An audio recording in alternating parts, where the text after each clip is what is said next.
Alaikum everyone. Today I'll be showing you how to store and freeze your garlic and ginger. So in a plate I have some garlic and I have some ginger cleaned. Took the skin off of it. You don't have to have a certain amount of quantity where however much you want to store, you can just get that much. And I have those silicone trays and some water if it's needed. So let's get started with the process. I'm going to take a food processor and I'm going to put the garlic pieces in there and I'm going to grind it to a fairly fine paste.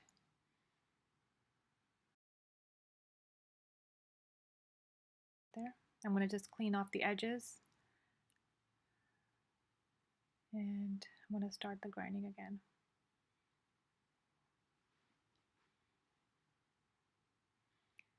So once I get the bowl off of the machine, this is what it should look like. And I'm gonna take 2 spoons and spoon it into the silicone tray. This silicone tray is very nice because it's so easy to take out the garlic or ginger from here. Even an ice cube is so easy to take it out. I will show you that when I take it out, how easy it is. So I'm just going to put a spoon, it's about 3/4 of a tablespoon I'm putting in each cube. And I'm going to cover it.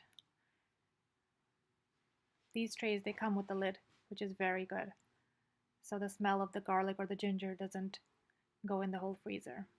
Next, I'm going to take the ginger and I'm going to grind the same way.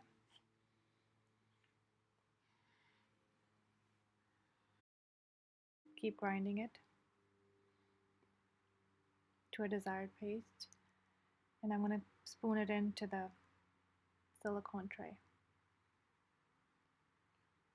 I'm going to cover the lid and I'm going to pop it in the freezer for overnight. Possible. I did it for like 4 or 5 hours, but overnight is the best. And I'm going to take them out. You see how easy it is to take it out? It just popped right out. I'm going to take a Ziploc bag. I'm going to write ginger on it. And I'm going to put the date, today's date. And I will store it in. The last one didn't want to go in the bag. Same thing with the garlic. Just pop it out. Make a Ziploc bag for it. And you can store this in the freezer for as long as you want to and pop it out whenever you need 1 or 2 for your dishes. Thank you so much for watching. I hope you like my video and please like and subscribe to my channel. Take care and see you in the next one.